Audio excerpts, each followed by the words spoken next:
We have two whole brains to process and direct us into very real and coexisting realms of reality.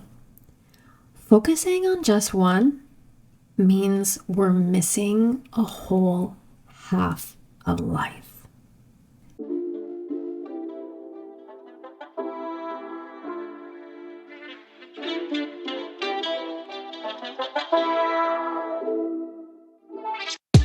You're listening to the Science and Spirit of Happy podcast, where we discuss the rational, strategic, and psychological methods, but also the deep reasons and spiritual philosophy behind being happy down to the soul.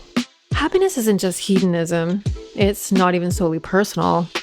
Getting happy dramatically increases your effectiveness in every area, from business and finance to relationships.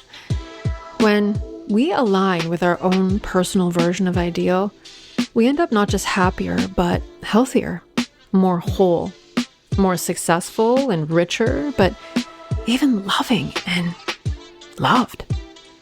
It's my opinion that getting happy for yourself is the absolute best way to serve the people in your life. I'm your host, Laura Lee Bowers, master healer and academic researcher, and this is another episode diving into the science and spirit of happy. The logical path to soul. G'day, y'all. Welcome back. We are talking finding your purpose today, which is a very interesting topic of discussion in our global kind of evolution and growth together. Finding purpose, I feel, is kind of a big discussion that's happening, and it's a big focus that's on our minds in general. And I want to talk about the mind first and foremost. I want to lay the foundation for, what reality is in order for us to create a happy reality and know how we fit in it, right? If we're talking about purpose, you're really talking about where do I fit? Why am I here? What am I here to do? So let's first just dissect what here actually is. So we have two essentially whole brains. So if you look at the anatomy of a brain, you can actually separate the two sides entirely. They work kind of independently, and they work very, very differently. And my theory on why they work so completely differently: one is obtuse, takes in a whole picture. It doesn't have language because it can't, it can't make its understanding succinct enough to fit into words. Whereas the other looks at things minutely, looks at things separately, linearly. It's the side with language, the side that I'm using to speak to you now. Whereas the other side, the obtuse open side, is the side by which you would connect really to other people, and for most of the ways that we use that word, most of the meanings that we mean when we say connect happen there. So as much conscious focus goes into the left brain, which is the linear, language-oriented side, the right brain realities and the importance of the strengths of the right brain and the part of reality that it understands does not go away in the least. It does not dissipate, regardless of how much we want to focus on the other. It still maintains its importance in our lives. And its strengths, its capacities still maintain influence over our sense of satisfaction. because we need both to truly live. And we certainly need both to find a purpose, because we need both to understand what anything is or make meaning of anything that's happening. And it's certainly of strength to have in overcoming obstacles and challenges to your sense of fulfillment or your happiness. It really is key to transcending. I often find that challenges that we come up against, that we butt our heads on, are often ones that we're not looking at holistically. So we're not looking at the two major ways that you could address the issue, and that is what gets us stuck. So when we're trying to make big change, as I am in my life right now, and I hope that, I think globally we are too, and I hope that is true for you as well as you're listening to this. It's really, really hard, but it's totally, totally possible. And there are some key core requirements. And one of the biggest, data-backed ways that we can make dramatic change in our life, to the point where we become like the outliers in the data set, that we've overcome what 95% of people never will. And that key core requirement is purpose. Let's dive into this foundation of reality. So as I was explaining, we have two whole brains to process and direct us in two very real and simultaneously coexisting realms of reality. They are the finite, earthly things, nature, biology, and the infinite, if we look in space. One is linear and sequential. That's the realm of math and language. The other is broad and open, the things like art and relationships. One is more geared towards thoughts, the other feelings. One is kind of synonymous with physics, the laws of physics in the physical world. And the other can be seen when we look into quantum physics. It's the realm of genetics, DNA, hardwired coding in our body, versus epigenetics, where they're constantly in relationship with everything around us being switched on and switched off. More like an artistic expression than something that is programmed.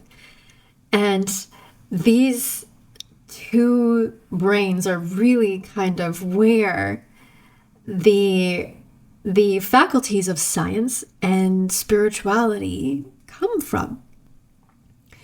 Now, both sides of reality are equally present. As I was explaining before, it doesn't matter how much you are an artiste who cannot be confined into the boxes of strategy or, social kind of expectations, etc., or how rational and methodical and science-driven you are. It will never deplete the very real existence of the other side. People typically tend towards one side. I'm not entirely sure which side I would have naturally been on, just because of having extreme experiences in my life, but I do know now that I have exercised them both extensively. It tends to be the reason why people typically can't agree on basic needs.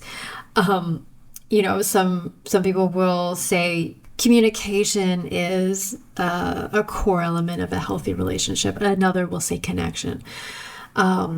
Someone will express how boundaries are the most freeing thing you can apply to your life. Somebody else will say that it's openness. One person will claim that strategy is the best way to achieve success. Another person will claim it's creativity. Some people will say that stability is the pathway to feeling safe or feeling good and at peace. Another will say it's freedom. And for every person that wishes that they could rely on, dependable people around them, there is another who says that they crave excitement. And people on the spirit side, who are very right-brained and feeling, will find things like the Fibonacci sequence, where you can find this pattern, right? It's a mathematical geometric pattern that is ubiquitous across the board, right? You can find it in branches of the trees and sequences of music, and it's in the number of petals on a flower, and it's in paintings and structural design and human anatomy, works of art, and even the beauty of a human face can be attributed to how much it follows the golden ratio of the Fibonacci sequence. And people on the spirit side can claim that they're right because they've found, an element of their sort of ubiquitous interconnectedness in science. And then people on the science side kind of have all the proof that they could possibly need today. Historically, that was not the case. But leaning too far into one side or the other makes people either too closed or too open. My opinion is that balance is what creates greatness. So an ability to balance really is synonymous with what we consider greatness. And certainly when we're talking about your purpose, finding purpose in life, and I am not talking about finding a vocation.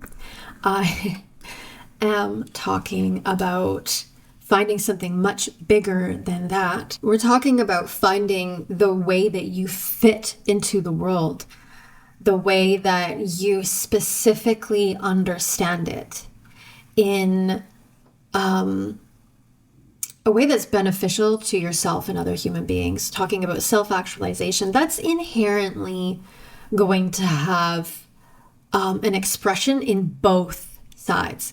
For instance, great spiritual leaders are either practical or they're fanatics. And great scientists, I was talking about this in my last episode on inspiration. Great scientists are either reverent, in awe and sort of worshiping of the great design of the universe, or they become irrelevant. In my last episode talking about finding inspiration too, I was explaining how inspiration and purpose are so ridiculously linked that it was really hard for me to even separate the two, to discuss them separately, because anything that is aligned with your purpose is going to inspire you greatly. I also explained in my last podcast that I have decided to make courseware on each of these topics because the sort of step-by-step strategy style that I like to teach in on how to do these things is, I've found, far beyond the scope of a podcast. So I am going to give away the first tutorial on how to get unstuck for free, so you can get that linked wherever it is that you find links, wherever you're finding this podcast. But once you understand the double facetedness of reality, you can then start building pillars that will hold up a productive and positive life. So a good life is both scientific and spiritual. It is both focused and open. It is both conservative and progressive. On the spirit side, I touched a little bit on this in the podcast about inspiration. On the spirit side, unconditional love for God or for a guru, or even, in my case, when I was first working on becoming fulfilled from a place of total not fulfillment, like the opposite of fulfillment, and not even knowing that fulfillment existed. When I was first working on this, the unconditional loving force that guided me was my potential family, having children, having a husband, having, a family life that was supportive and loving. This was my beacon, my guiding path. This is where I tapped into that divine quality of unconditional love.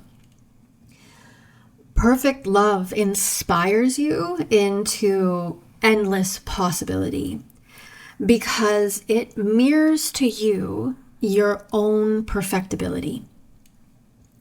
So this is a divine trait. This utter openness and perfectibleness, for lack of a real word.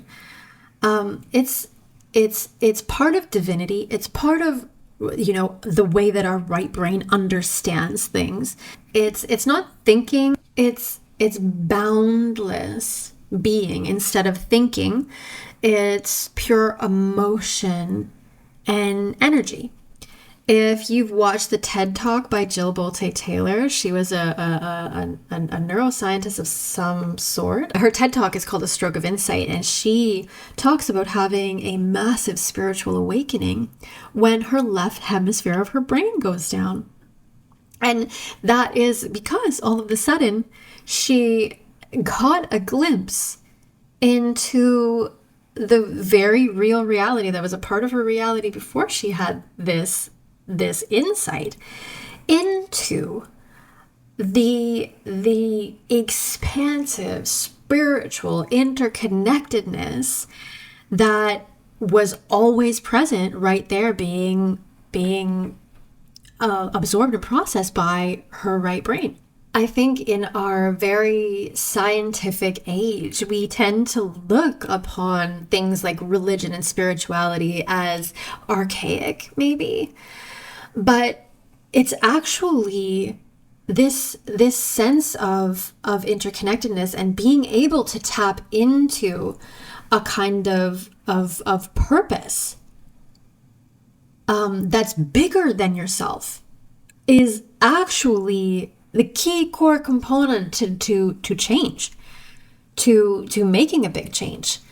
We often think about a sense of purpose and other strengths of this ethereal part of reality as somewhat lacking substance.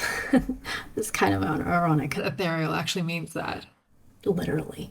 But what I've found, so my mentorship programs up until now, coming out of university, I was mentored to start a wellness business, to apply my research to that. What I have been doing with my research is helping people change their body compositions by getting happy, essentially.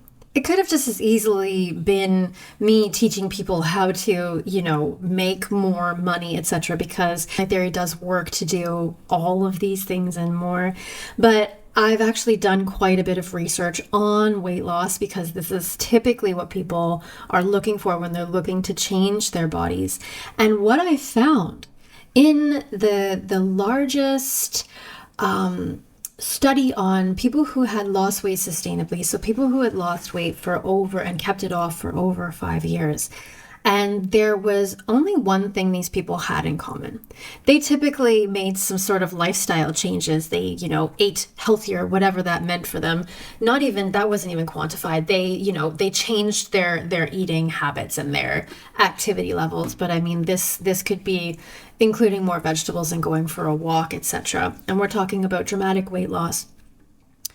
And in the scope of the data, when we're talking about, significant sustained weight loss, 95% of people fail. So this is almost something mythic.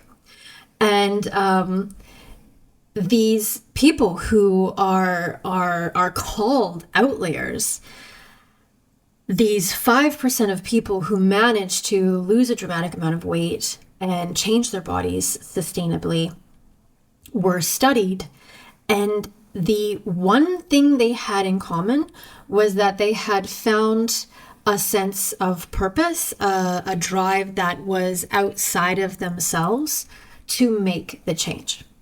So this is not lacking substance.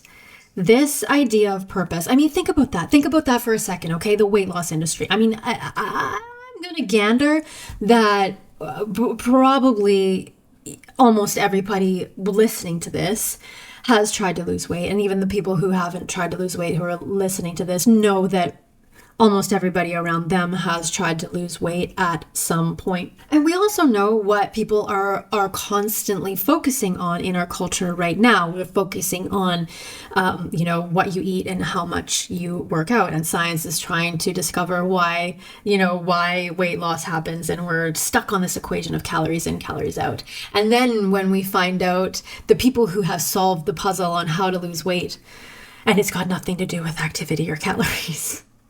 And it's got everything to do with this ethereal quality of finding purpose outside themselves. So you really can't will some of this stuff to happen. When you're looking to make a change in your life, when you're looking to make changes to your life, the way that it is now, you almost always have to find purpose before you do so, especially if you want it to be sustainable, and absolutely if you want it to be enjoyable. Servitude is powerful. Servitude is aligned with this idea that we are part of a whole, and therefore giving in a way is receiving. And this is in Christianity, this is in yoga, this is the Eastern ideas of karma. And if you don't believe it, I really want you to go and volunteer, or even next time you're in a drive-through, just do that pay it forward thing where you purchase somebody's, order behind you. And I want you to pay attention to how you feel. Compassion and gratitude, this sense of being part of a whole, of being an intrinsic part of giving are some of the most transcendent practices you can have. And these are often mistaken for emotions. They're not emotions. Compassion, gratitude, a sense of belonging to a bigger picture. They're not emotions. These are definitely practices. And they do facilitate transcendence from what you are currently, manifesting or creating or living, experiencing, what you are currently being, what you're currently doing. These things will dramatically help you overcome. The other side of these sort of transcendent practices or principles is the need for them to be outlined by boundaries. And we see this clearly illustrated in Brené Brown's research on compassion, where she found that the most compassionate people have the absolute best boundaries. Now, boundaries fall into the realm of the left brain, that linear rational side. And radical self-empowerment is so ridiculously important because your sense of justice in your mind, your feelings and reactions to how situations make you feel, your values, and who you really align with being, your spirit essence, that feeling of, what your highest self is. That's where integrity comes from. And those things are so integral to drawing boundaries. And this is this radical self-empowerment, this radical, self-responsibility. This is absolutely how you find your purpose also.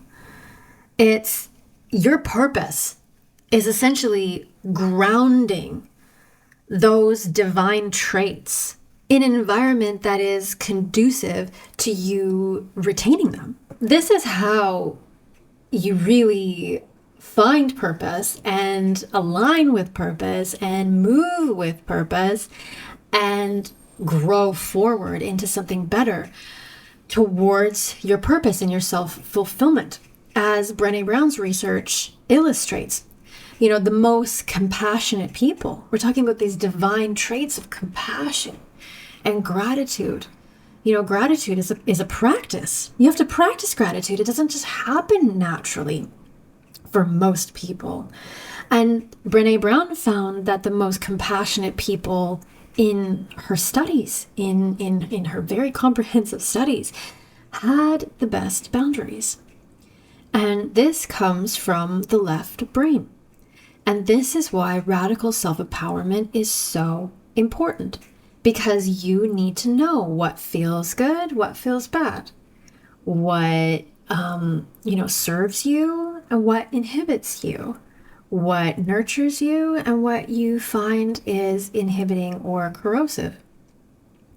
That how you find your purpose is a blend of being able to open up into this realm of like pure potential and then decide what stays, what goes, what specific aspects of that you want to embody.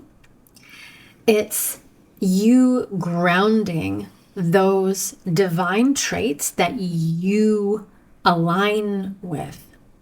I was explaining in the Getting Unstuck episode, the first episode, this idea of a Zen flash enlightenment being broken open versus the more methodical, practice-based approach that you typically hear of it in the other types of Buddhism.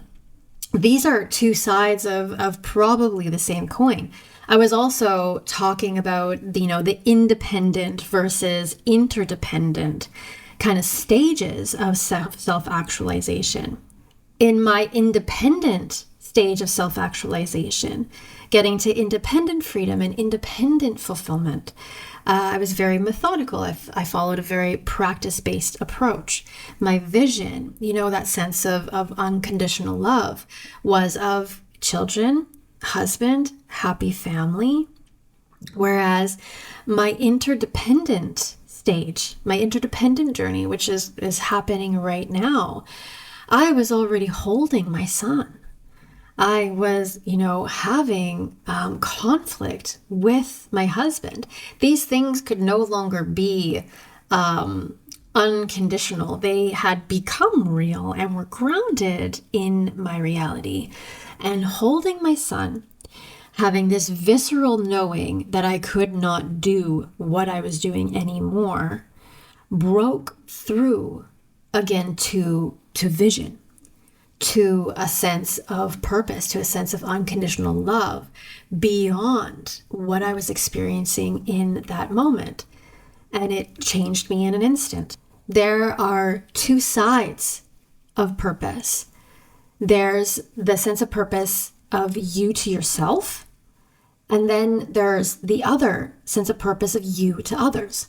And these are the stages I'm talking about, the independent versus interdependent. So the independent me was just me to me. I was healing.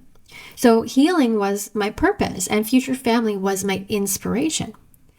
What I wanted or what I needed, my purpose at that point was to progress in self-discovery and growth. The interdependent me is all about my family and sharing my research, sharing what I have been through and what I've found. That is my purpose. And on this journey, I have to rekindle my relationship to the divine. Maybe, I'm just discovering this as I'm talking to you right now. Maybe this has everything to do with the fact that my dreams came true. This sense of unconditional love, this vision of having a loving family and having success and being kind of self-actualized in my own right, that's already come to pass. And through rekindling my relationship with my research, I am beginning to kind of light the fire of my purpose that is in enlightening and enlivening. My research is how I kind of revere, how I pay homage to my reverence to all that is.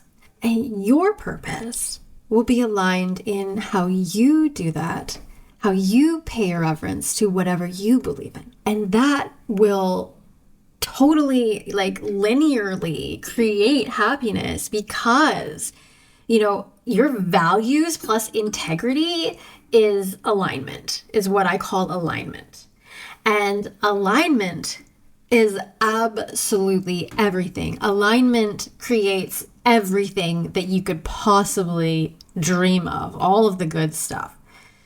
Values and integrity also equate boundaries. I mean, even the Dalai Lama has boundaries. People can't just rock up and chat to the Dalai Lama or get in the Dalai Lama's face about something. He has layers and layers and layers of boundaries, of things in place to not allow, stuff to mess up his, peace of mind, because they're necessary. But so is spirituality, so is worship. If we're too linear, if we're too left-brained, we become jaded and inflexible. Socrates, I don't know if you know the story of Socrates, but they had to kill him because he was too dogmatic. He was too attached to his own sense of justice in his head and what was right and what was wrong, that they had to kill him because he wouldn't give them another option. He became a martyr.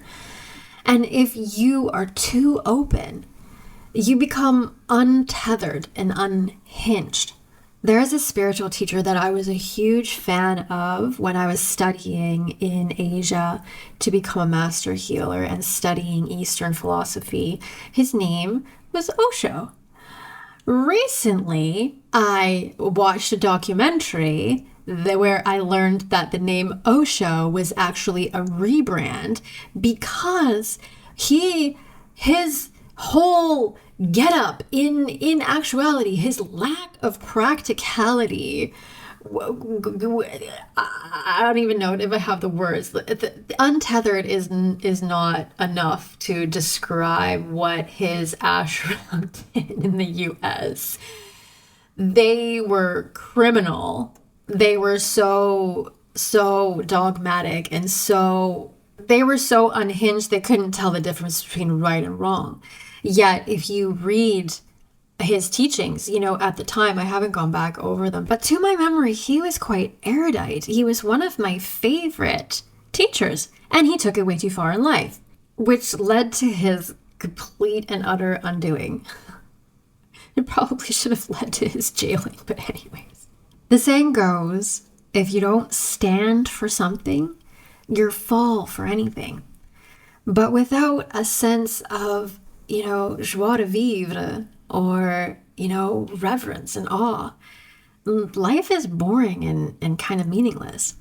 But blending the two not only gives you the strength to change, it makes it easy and enjoyable. And it's not even just easy and enjoyable. It makes it so that living your purpose, it's hard to imagine living any other way. And that's how your wildest dreams become the easiest things in the world. So you can sign up to get Getting Unstuck, the lesson course, for free. And I hope you definitely turn into the next podcast where we're peeling back another layer of the science and spirit of happy. Take care.